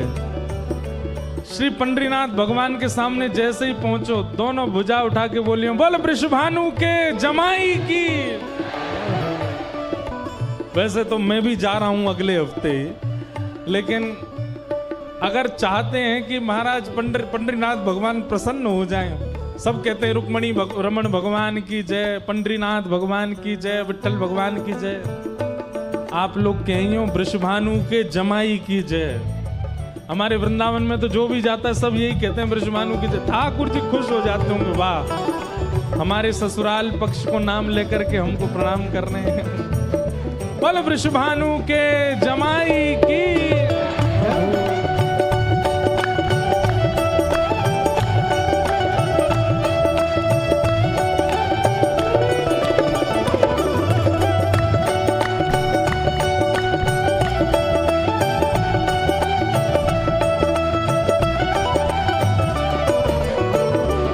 मुझे दुनिया से नहीं लेना देना, मुझे दुनिया से नहीं लेना देना, मुझे दुनिया से नहीं लेना देना, मुझे दुनिया से नहीं लेना देना। क्यों? ओ ये जगत है एक सपना,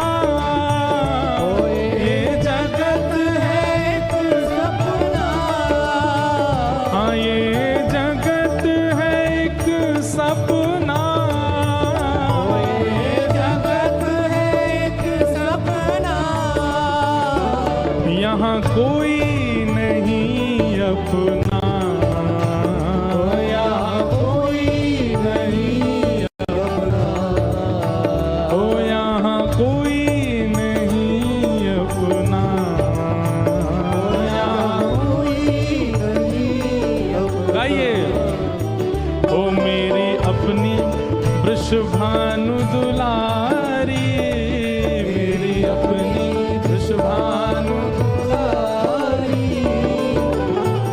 ये बात तो आपको गर्जना करके बोलनी चाहिए, भुजा उठा के जोर से बोलो, मेरी अपनी वृषभानु दुलारी, मेरी अपनी वृषभानु दुलारी, हे वृषभानु दुलारी, बरसाने वारी, बरसाने वारी, श्री राधा प्यारी, कीरत सुत प्यारी, कीरत सुत प्यारी, वृषभानु दुलारी, वृषभानु दुलारी, वृषभानु दुलारी, वृषभानु दुलारी, मेरी अपनी वृषभानु दुलारी, मेरी अपनी वृषभानु दुलारी। ओ जहाँ विराज राधा,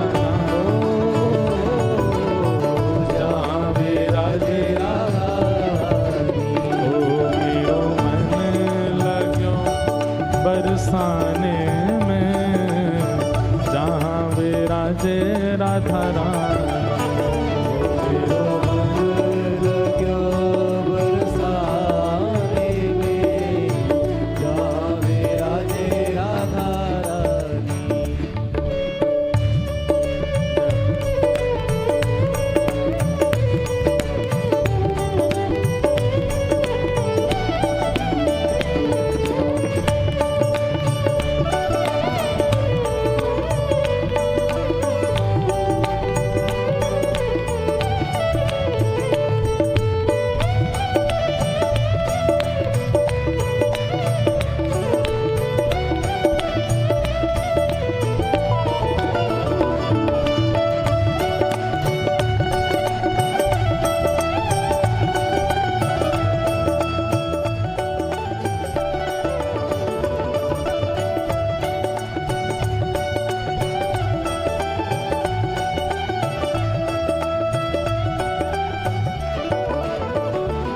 मेरे मन में ना लागे कोई रंग, मेरे मन में ना लागे कोई रंग, ओ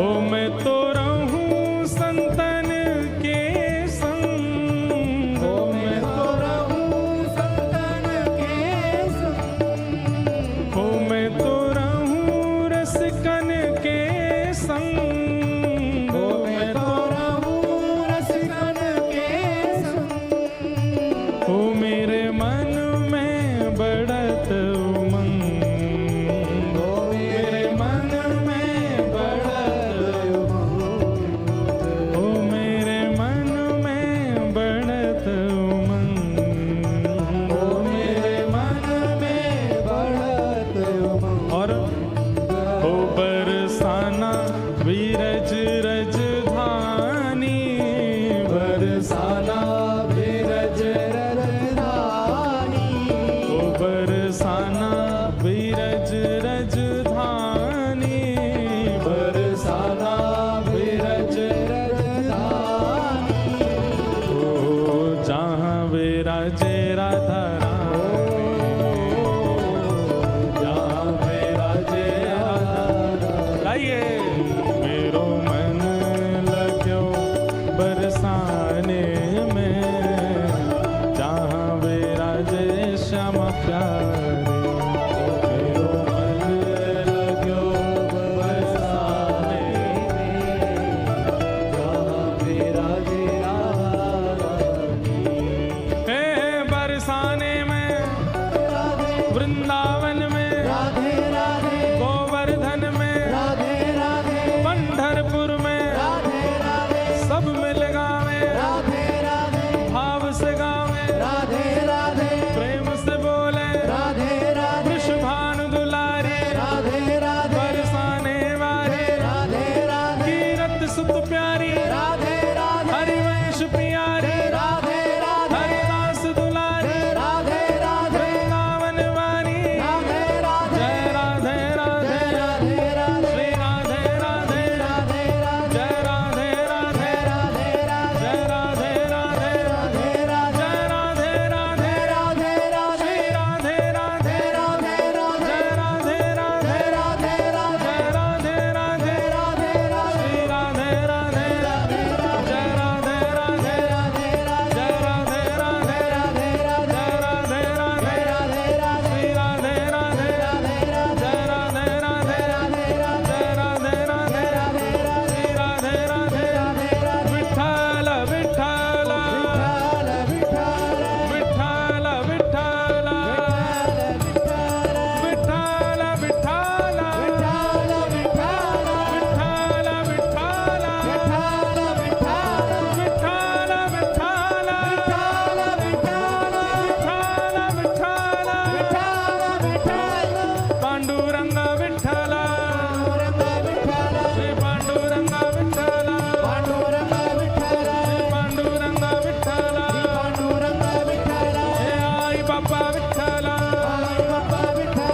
पुरंदराचा विठ्ठल, विठ्ठल विठ्ठल, विठ्ठल विठ्ठल, विठ्ठल विठ्ठल, विठ्ठल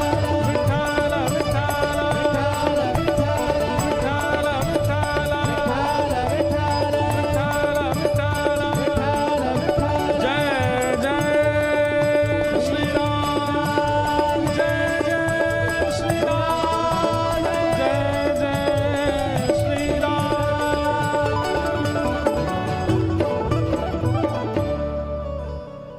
मेरे मन में ना लागे कोई रंग, मेरे मन में ना लागे कोई रंग।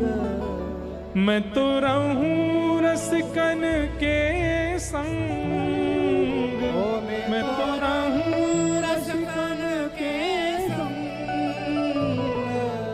बरसाना विरज रज धानी, बरसाना विरज रजधानी। जहाँ विराजे राधा रानी, जहाँ विराजे राधा रानी। तो ठाकुर जी के चरण दर्शन पहले करने ताकि चित्त में स्वरूप विराजमान हो। हमारे मध्य आज बड़ी कृपा करके परम पूजनीय प्रातस्मरणीय श्री 1008 महामंडलेश्वर पूज्य श्री जनार्दन जी महाराज पधारे हैं। महाराज जी को बारंबार वंदन, बारंबार प्रणाम। और आपका आगमन उसी समय हुआ जब ये पंक्ति चल रही थी कि मैं तो रहूं संतन के संग। जो वाक्य चले उसी समय वो घट जाए तो समझो कि ठाकुर जी की दृष्टि है कथा के ऊपर। और फौजपुर निवासी हमारे परम पूजनीय प्रातस्मरणीय श्री 1008 महामंडलेश्वर पवन जी महाराज भी पधारे हैं। आपको भी बारंबार वंदन है, बारंबार प्रणाम है। साथ ही व्यास जी भी आए हैं, आपको भी बारंबार वंदन है।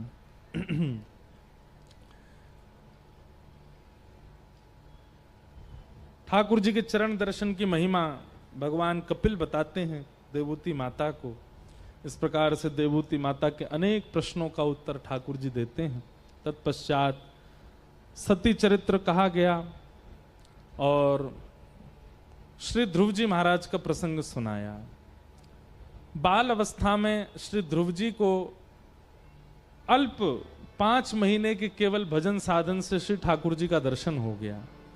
एक बात बहुत ध्यान पूर्वक सुनिए। कल ध्रुव चरित्र हम सुना रहे थे कथा में, प्रहलाद जी का चरित्र भी कल ही सुना दिया था, पर ध्रुव जी के प्रसंग की एक विशेष बात सुनिएगा, बहुत ध्यान पूर्वक सुनिए। ठाकुर जी के दर्शन में आवश्यक क्या होता है जिससे ठाकुर जी जल्दी रीझ जाएं? सब लोग इधर देखिए, बहुत ध्यान से सुनिए।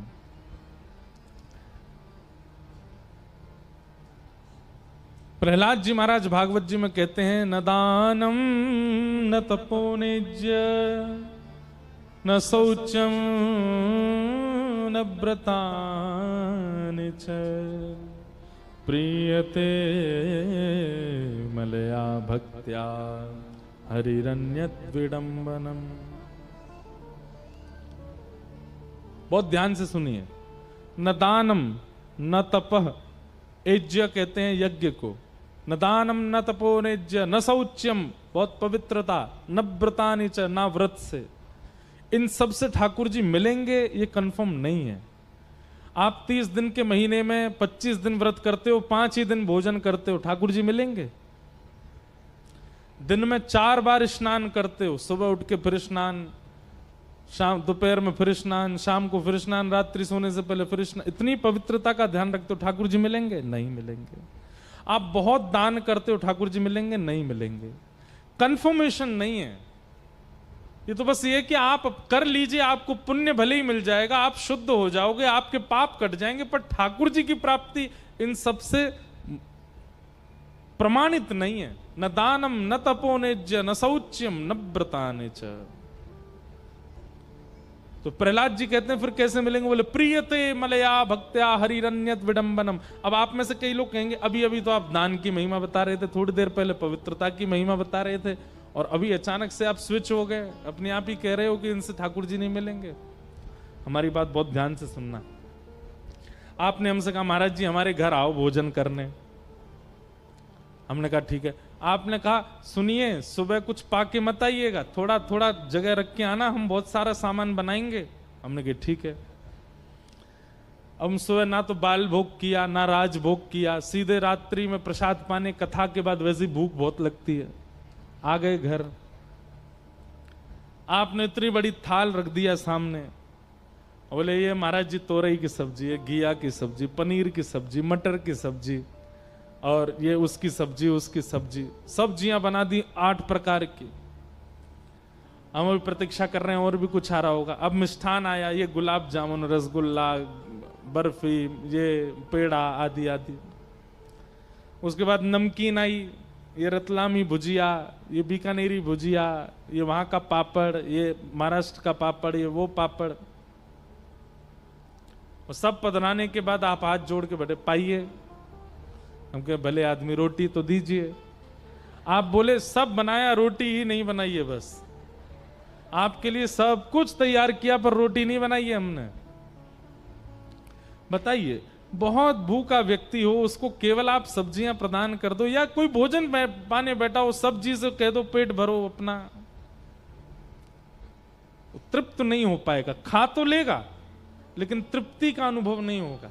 ठीक वैसे ही आप यज्ञ करते हैं, आप व्रत करते हैं, आप दान करते हैं, आप पवित्रता का ध्यान रखते हैं, सब कुछ करते हैं, पर ठाकुर जी की प्रिय लगने वाली प्रियते मलया भक्त्या निर्मल भक्ति नहीं करते हैं ठाकुर जी की, ठाकुर जी तृप्त नहीं होते। फिर ठाकुर जी कहते हैं इसने सब्जियां तो खूब पवा दी, मिठाइयां तो खूब पवा दी, रोटी नहीं पवा रहा है।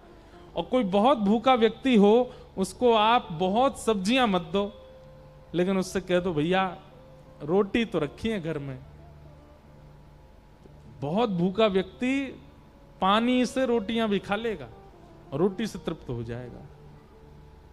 ठाकुर जी की तृप्ति के लिए निर्मल भक्ति चाहिए। अन्य साधन तो फिर उसको सजाने के लिए, उसकी प्रेजेंटेशन के लिए और स्वाद बढ़ाने के लिए होते हैं। बाकी तृप्ति तो रोटी से ही होती है, तृप्ति तो भक्ति से होती है ठाकुर जी की। ध्रुव जी महाराज ने 5 वर्ष की आयु में ठाकुर जी को प्राप्त कर लिया। यहां लोग 5-5 हजार साल तक तपस्या करके जा चुके हैं, भारत में ठाकुर जी नहीं मिले। 5 वर्ष में 5 महीने के तप ने भगवान को प्रकट कर दिया।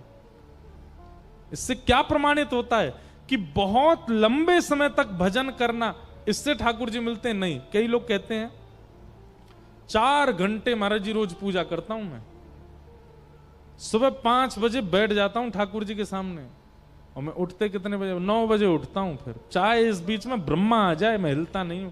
कई लोग बहुत गाते हैं अपने भजन को। आप समय कितना लगा रहे हो ठाकुर जी के आगे, ये बड़ी बात नहीं है। जितना लगा रहे हो उतने में ठाकुर जी से प्रेम कितना बढ़ रहा है, ये बड़ी बात है। हम नियम करते हैं, बस नियम पूर्ति होती है हमारी। अब ये करना है, अब ये करना है, अब इनको नहलाना है, अब इनको तिलक लगाना, अब चंदन लगाना, अब अगरबत्ती घुमानी, अब ये सब पूजा है। और ठाकुर जी पूजा से नहीं, सेवा से मिलते हैं। और सेवा में अगर एक क्षण भी दिया जाए तो 4 घंटे पर भारी पड़ेगा। प्रहलाद जी, ध्रुव जी महाराज ने वर्षों तक तपस्या नहीं की, लेकिन 5 महीने में वो किया जिससे ठाकुर जी प्रसन्न हो गए। लिख लीजिएगा, ठाकुर जी को प्रसन्न करने के लिए सबसे ज्यादा भक्ति में आवश्यक क्या होता है? उत्कंठा। क्या होता है? उत्कंठा। कई लोग तो जानते ही नहीं होंगे उत्कंठा का मतलब क्या होता है। अब देखो, शुद्ध हिंदी में बोल रहे हैं तो आपको समझ नहीं आएगा, और अभी हम उर्दू का एक शब्द बोलेंगे सब समझ जाओगे। तड़प सब जान गए। हम कहते हैं कि हम हिंदू हैं। उत्कंठा, व्याकुलता, विचलनता। अब इनसे आप नहीं समझे, उर्दू के 2 शब्द बोलेंगे उससे समझ जाओगे। उत्कंठ, तड़प और जिद, इससे आप समझ गए। थोड़ा ये शब्द है ना, इन शब्दकोशों को भी सीखिए। भक्ति में कितना समय आप लगा रहे हो वो जरूरी नहीं, पर जितना समय लगा रहे हो उसमें कितने उत्कंठित हो वो आवश्यक है। उसमें कितने व्याकुल हो। जनाबाई की भक्ति हो चाहे मीराबाई की भक्ति हो, उनकी भक्ति में समय प्रधान नहीं था, उत्कंठा प्रधान थी। ठाकुर जी के प्रति जो चित्त में व्याकुलता है, उस व्याकुलता से ठाकुर जी आते थे। नामदेव जी की व्याकुलता से ठाकुर जी प्रकट होते थे। हमारी भक्ति में सब कुछ है, उत्कंठा छोड़ के। जिद नहीं है ठाकुर जी से, हट नहीं है ठाकुर जी से मिलने का। आपको पता है, आज जनाबाई को बहुत याद आ रही। जनाबाई पंढरपुर कैसे आई थी? आषाढ़ी एकादशी के दिन अपने माता पिता के साथ आई थी। एकादशी को इतनी भीड़ होती पंढरपुर में। जनाबाई पहले ही सोच के आई थी कि मैं एक बार पंढरपुर जाऊंगी ठाकुर जी के पास और सदा उन्हीं के पास रहूंगी। ऐसा कोई योग बने कि मैं कभी लौट करके ना आऊं वहां से।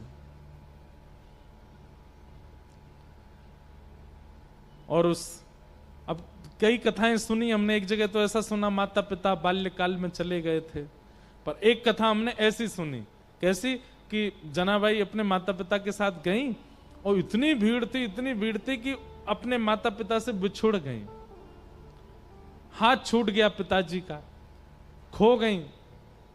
अब माता पिता तो व्याकुल हैं, हमारी लाली कहाँ है, लाली कहाँ है।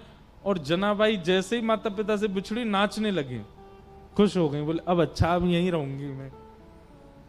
और चंद्रभागा के तट पर जाकर के बैठ गई, इतनी प्रसन्न है कि अब मेरा परिवार पंढरपुर ही है।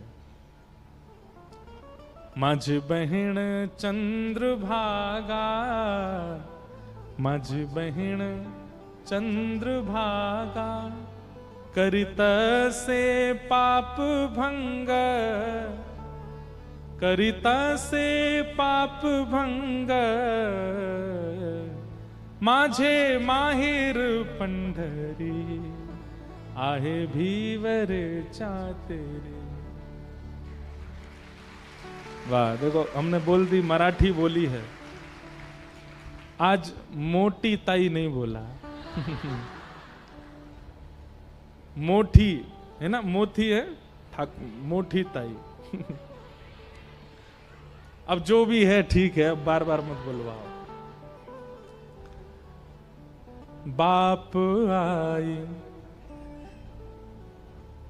बाप आई, माझे विठ्ठले रखुमाई, माझे विठ्ठले रखुमाई। मेरे माता पिता कौन है? आज के बाद मेरे माता पिता विठ्ठल और रुक्मणी है। मेरी बहन कौन है? ये चंद्रभागा मेरी बहन है।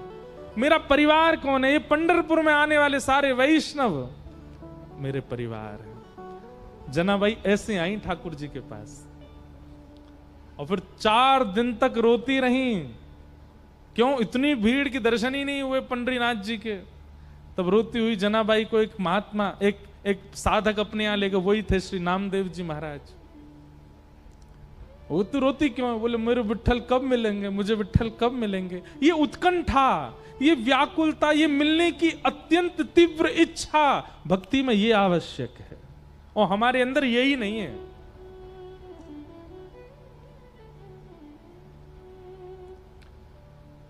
आप कथा सुनने आए हैं तो कहीं ना कहीं इसके पीछे आपकी इच्छा है कि भाई महाराज जी की हमने कथा सुनी है तो सुनने जाएंगे, चलो फ्री टाइम है, एग्जाम हो गए बच्चों के, सुनने जाएंगे। नव साल, नव वर्ष चल रहा है, रामनवमी आ रही है, नवरात्रि है, पुण्य बढ़ेगा, कथा सुनने जाएंगे। उत्कंठा से कितने लोग आए हैं, व्याकुलता से कि कथा में ऐसा कुछ सुनने में आ जाए, ऐसा कोई भाव हमारे अंदर आ जाए कि हमें साक्षात पंडरीनाथ के भुसावल में ही दर्शन हो जाए। ये व्याकुलता सबकी नहीं है, और जिसकी है वो सौभाग्यशाली। भक्ति लिख लीजिएगा, पवित्रता नहीं है चलेगा, दान नहीं है चलेगा, व्रत नहीं है चलेगा। हम ज्यादा व्रत नहीं कर पाते, हम अपनी एकादशी व्रत करते, बस एकादशी व्रत करते हैं, रामनवमी व्रत करते हैं, जन्माष्टमी व्रत करते हैं। अब कई लोग मुझे बोले नवरात्रि, मैंने कहा भाई देखो ये बना नहीं रहे, यही व्रत है हमारा। और ज्यादा भूखे रहनी, भूखे भजन ना होए गोपाला, व्रत ज्यादा नहीं हो सकता। हमारे लाल जी भी नहीं करते तो हम भी नहीं करते। लेकिन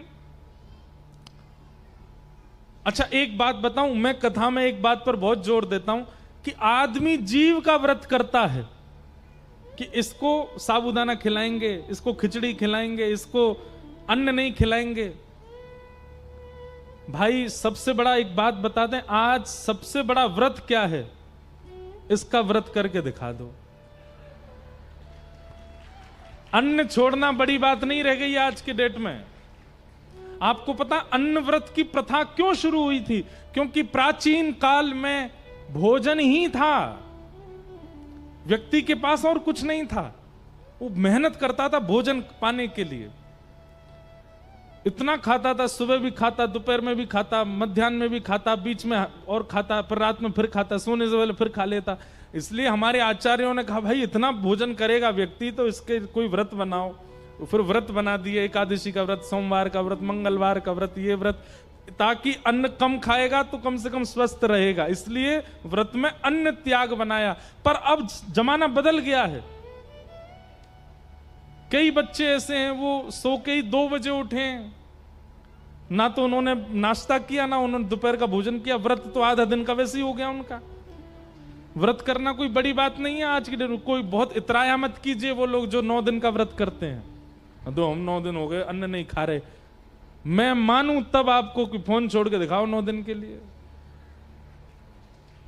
महाराज एक बात बता दें आपको, आगामी सावन के महीने में 16 सोमवार आपने अगर फोन नहीं छुआ, इंटरनेट नहीं चलाया, 16वें सोमवार के दिन शिवलिंग में से महादेव प्रकट हो जाएंगे। मैं प्रसन्न हो गया, वरदान मांग ले क्या चाहिए तुझे, मांग बेटा। व्रत उसका किया जाता है जिस वस्तु के आप बहुत आदी हो चुके हो। मैं तो अपने श्रोताओं से कहता हूं कि हर एकादशी पर अपनी नई इंद्रिय का व्रत किया करो। कभी कभी जीव का व्रत, कभी कानों का व्रत। कान का व्रत कैसे? इन कानों से आज संसार की बातें नहीं सुनेंगे, केवल भगवत चर्चा सुनेंगे, हो गया कान का व्रत। नेत्रों का व्रत, आज इन नेत्रों से कुछ और देखेंगे ही नहीं, केवल श्याम सुंदर से संबंधी वस्तु देखेंगे, नेत्रों का व्रत। हाथों का व्रत, क्या इन हाथों से आज केवल सेवा करेंगे, अपने घर के मंदिर की सेवा, अपने नगर के मंदिर की सेवा, संतों की सेवा, रसिकों की सेवा, साधुओं की सेवा। पैरों का व्रत, आज क्या करेंगे? बोले सूर्योदय से सूर्यास्त तक केवल ठाकुर जी की प्रदक्षिणा करेंगे, नृत्य करेंगे, कीर्तन करेंगे। ऐसे व्रत कीजिए। एकादशी पर अन्न में पाप का निवास होता है, वो तो स्वाभाविक बात है कि उस दिन अन्न नहीं खाना चाहिए, पर व्रत तो बहुत सारी चीज हैं, इनको त्याग करके दिखाओ तो आपके व्रत से ठाकुर जी प्रसन्न हो जाएं। तो भक्ति में क्या होनी चाहिए? उत्कंठा। भक्ति में क्या होनी चाहिए? व्याकुलता। भक्ति में क्या होनी चाहिए? तीव्रता। मिलने की, आपको समझ आए तो भाषा में कहूं जिद, तब ठाकुर जी मिलते हैं। ध्रुव जी की भक्ति में वही जिद है। 1 महीना फल खा करके किया, दूसरे महीना पत्र खा करके किया, तीसरे महीना श्वास हवा पी के किया, चौथे महीना श्वास ही रोक दी अपनी, 5वें महीना ठाकुर जी प्रकट हो गए सामने। क्यों? जिद है, ये तड़पन है, ये उत्कंठा है, व्याकुलता है, इसलिए ठाकुर जी आ गए। ठाकुर जी ने आकर के वरदान दिया, सबने कल सुनी थी कथा में। इस प्रकार ध्रुव जी महाराज के वंश को हम प्रणाम करते हैं। समय भाग रहा है, कई लोग तो बेचारे यहाँ 3 बजे से आके बैठ जाते हैं, हमको बड़ी दया आती है, इसलिए हम जल्दी जल्दी प्रसंग कह दें। आज ठाकुर जी का जन्मोत्सव होना है।